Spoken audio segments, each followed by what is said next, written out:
So பார்த்தீங்கன்னா தேக்கடிக்கு வந்தாச்சு. இதுதான் நாங்கள் போட்டிங் போகிற இடத்தோட என்ட்ரன்ஸு. சரிங்களா, அந்த 4 போட்டில் ஏதோ ஒரு போட்டை தான் போக போகிறோம்.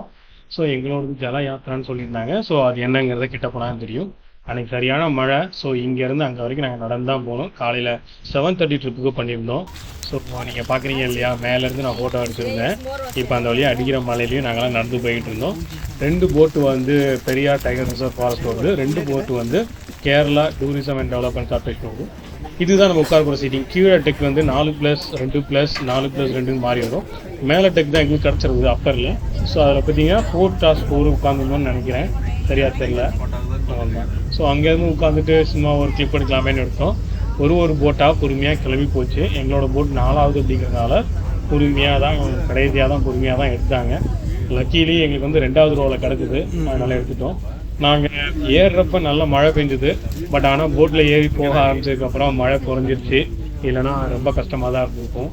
நல்லா ஒரு ஃபாஸ்ட் வியூ பார்த்துட்டு இருக்கிறே காலையிலேயே வெல்கம் பண்ணுற மாதிரி நிறைய பேர்ட்ஸ் கும்பலாக வந்துருங்க. எங்கேருந்து வந்ததுனே தெரில. அவ்வளோ அழகாக வந்து தண்ணியில் டச் பண்ணிட்டு போயிட்டு அழகாக வானத்துலேயும் ஒரு வட்டம் அடிச்சுட்டு வந்தாங்க. பார்க்குறதுக்கே சூப்பராக இருந்துச்சு.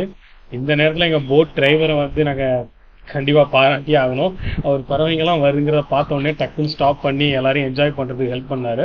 ஸோ பார்த்தீங்கன்னா ஒரு டெக்கில் நின்றதுக்கப்புறம் பார்த்தீங்கன்னா அடுத்த எண்டு கூப்பிட்டு போனார். அந்த எண்டில் தான் எங்களுக்கு இன்னொரு நல்ல ஒரு சூப்பர் எக்ஸ்பீரியன்ஸ் கிடைச்சது. என்னன்னு பார்த்தீங்க அப்படின்னா நிறைய டியர்ஸ். சரிங்களா, அது எந்த கேட்டகரிங்களான்னு தெரியல, பட் டியர்ஸ் கும்பலாக வந்துச்சுங்க. வந்து சாப்பிட்டுட்டு தண்ணி குடிச்சிட்டு போகிற மாதிரி வந்ததுங்க. ஸோ அது எனக்கு ரொம்ப பிடிச்சிருந்தது. பரவாயில்ல, 1-2 பார்த்தோமே, அது வரைக்கும் ரொம்ப சந்தோஷம். இது இல்லாமல் பார்த்தீங்கன்னா காட்டு பன்றின்னு சொல்கிறாங்களா, அது அப்புறம் பைசான்னு சொல்கிறாங்க இல்லையா, காட்டு எருமை போட்டு என்னமோ சொல்லுவாங்க பேர். ஸோ அது எல்லாமே பார்த்தீங்க அப்படின்னா அங்கே வந்து நமக்கு கிடைச்சது பார்க்குறதுக்கு. நான் தான் வீடியோஸ் எடுக்கலாம், ஏன்னா அதுக்கெல்லாம் நார்மலாக இருக்க பிராணிங்க அப்படின்னு சொல்லிட்டு. இந்த நேரத்தில் சாம்சங் S21 FE சொல்லியே ஆகணும். 35,000 காசு கொடுத்து வாங்கினதுக்கு அது அதோட வேலையை பக்காவாக பண்ணி கொடுத்துச்சு. கேமரா ஷூட்டிங்ஸ் எல்லாமே எடுத்தது ஃபுல்லாக S21 FE ஃபேன்ஸ் எடிஷனில் தான். பரவாயில்ல, கேமராவை பாராட்டி ஆகிறேன் சாம்சங்க்கு.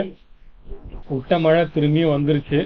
எங்களுக்கு அந்த இடத்த விட்டு போக மனசு இல்லை. எங்கள் டக் டிரைவரும் பார்த்தீங்கன்னா டூரிஸ்ட்டுக்காக ரொம்ப நேரம் அங்கே வந்து நம்ம விட்டுட்டார். அவன் தான் நல்லா இருந்துச்சு, நல்லா ரம்மியமாக போகிறத பார்க்குறதுக்கு. ஸோ இன்னொரு க்ளோஸ்அப் வியூ கிடைக்கிறதுக்காக கொஞ்சம் அவர் போட்டை கொஞ்சம் முன்னாடி நோட்டிட்டு போனார். இதில் பார்த்தீங்கன்னா கொஞ்சம் கிளியர் கட்டாக உங்களுக்கு தெரியும்னு நினைக்கிறேன். திரும்பியும் அந்த பறவையை எங்களை விடவே இல்லை, சுற்று போட்டுக்கிட்டே இருந்துச்சுங்க, வளைச்சி அந்த நாய்ஸை தான் என்னால் சரியாக கேப்சர் பண்ண முடியல. சரிங்களா, நீங்கள் குமுளி டேக் பஸ் ஸ்டாண்டு வந்துட்டீங்கன்னா அங்கேருந்து நீங்கள் ஆட்டோ எடுத்தீங்கன்னா 50 ரூபா சார்ஜ் பண்ணுவாங்க. கரெக்டாக அந்த போட்டிங் டிக்கெட் எடுக்கிறதுல உங்களை விட்டுருவாங்க. No problem. சரிங்களா, 1000 ரூபாயிலேருந்து ரூம்ஸ் எல்லாம் அவைலபிளாக இருக்குது. நீங்கள் எங்கே புக் பண்ணிக்கலாம். ஆல்ரெடி நீங்கள் எப்படி குமுளி வர்றதுங்கிறதுக்கு நான் ஒரு சின்ன வீடியோ கிளிப் போட்டிருக்கேன். 2 வழியாக வரலாம். நீங்கள் மதுரையிலேருந்தும் வரலாம், திருச்சியிலேருந்து வரலாம். 20 நிமிஷத்துக்கு ஒரு பஸ்ஸுங்கிற விதத்தில் உங்களுக்கு அடிக்கடி பஸ்ஸஸ் இருக்கும். சரிங்களா, அப்புறம் நீங்கள் ஆன்லைன்லேயும் டிக்கெட்ஸ்லாம் புக் பண்ணிக்கலாம். ஆன்லைனில் டிக்கெட்ஸ் புக் பண்ணிங்கன்னா மட்டும் லைனில் நிற்க தேவையில்லை. நாங்கள் ஃபஸ்ட் டைம்ங்கிறதுனால லைனில் நின்று கிட்ட போனதுக்கப்புறம் தான் சொல்கிறாங்க, இந்த கவுண்டர் இருக்குது பார்த்தீங்களா, இந்த லைனில் நின்றுட்டோம். அது இல்லாமல் இந்த கவுண்டர் இருக்குது பாருங்கள், டிக்கெட் கவுண்டர்னு. நம்ம ஆன்லைன் டிக்கெட் புக் பண்ணிங்கன்னா நேரடியாக நம்ம அங்கே போயிட்டு கூட நம்ம ஆன்லைன் டிக்கெட்டை ஷோ பண்ணி பஸ்ஸுக்கு தனியாக டிக்கெட் நம்ம எடுத்துக்கலாம்.